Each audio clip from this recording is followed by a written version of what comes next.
Good morning from me and my lolo. Aalis kami, guys. Ay, hindi pala kami aalis.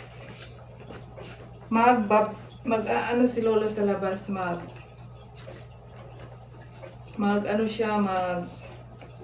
say hi to the camera. Say hi to my fans. Hello, fans. Hello, fans. Hello, fans. Hello, fans. Hello, fans.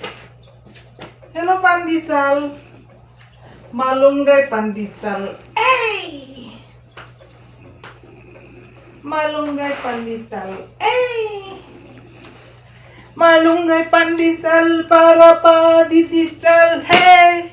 Walang halo na chemical. Hey!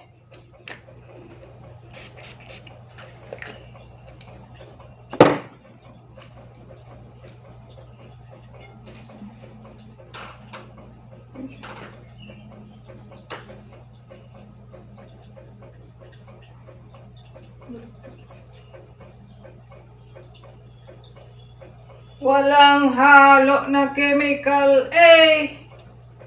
Malunggay pandesal para almusal. Si Lolo tapos na mag-almusal.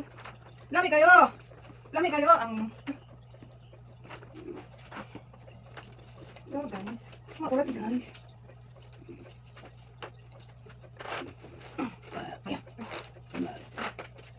Walang halo na chemical,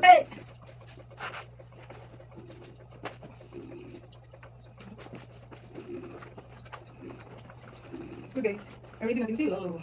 Diba? Ang boke ng boka? The Lolo is very boke. So guys, punta na kami sa labas. Akang! Akang! Akang! Hello, Akang. Good morning, Akang. Akang! So guys, andyan na nga kami sa labas guys. So yan yung ginagawa ko guys, binibilad ko yung paa ni Lolo. So iniiwasan ko talaga na mayroon siyang mag-edema ba. So dahil matagal na nga si Lolo na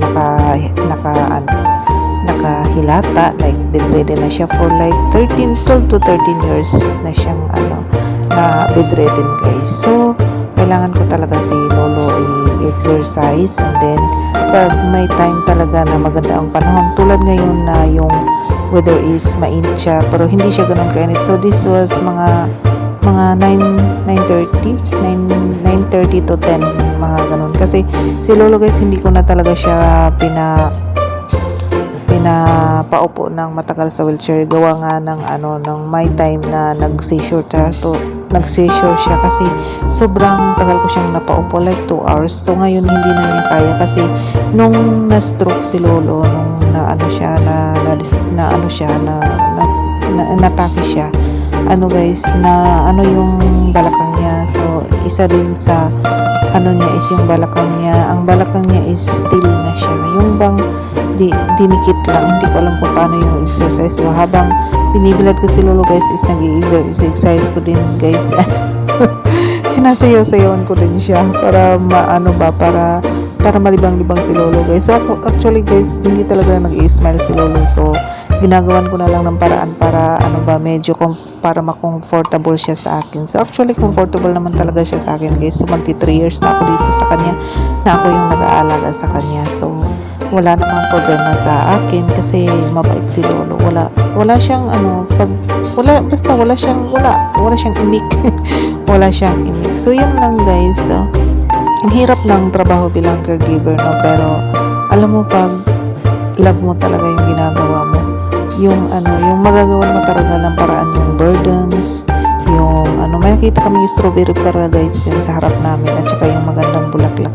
Yung strawberry na yun guys is sa pala yun sa anong tawag dito, yung kapitbahay namin dito na Parites. Wala kaya yan. Tinan mo, ang ganda ng bulaklak, no? Nakaka-relax. So pagbalik namin sa loob guys, kasi nga 30 minutes lang kami doon sa labas. Ayun guys, nagpalit na naman ako ng tas in-oxygen ko na si Lolo kasi bumababa talaga yung oxygen niya. So nagpalit na naman ako ng beddings niya. So for today's video guys, is yan lang ginawa namin ni Lolo guys.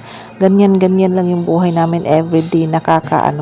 Kung hindi ka sanay sa ginagawa mo, is nakakasuya ba sa anong tawag doon, yung bang ulit-ulit na lang, pero ito talaga yung gawain ng isang caregiver. So happy ako guys na isa akong caregiver, and I'm so proud of this job. Bakit? Kasi ito yung nagbibigay ng pagkain ng pamilya ko, nakabayad ako ng utang, nasusuportahan ko yung pamilya ko sa Pilipinas. So, I'm so thankful for this opportunity na nakapag-work ko dito sa Taiwan. So guys, di ba, enjoy life. Andyan yung lolo ko guys. So, nakaupo na siya. So, ibabalik ko na yan siya sa bed. Pag sinabi ko sa kanya na, babalik ka na sa bed, tapos hindi siya sasagot, tapos titingnan ko yung reaction sa mata niya. So, yun lang guys. Bye-bye sa Jen Winnie. I love you all.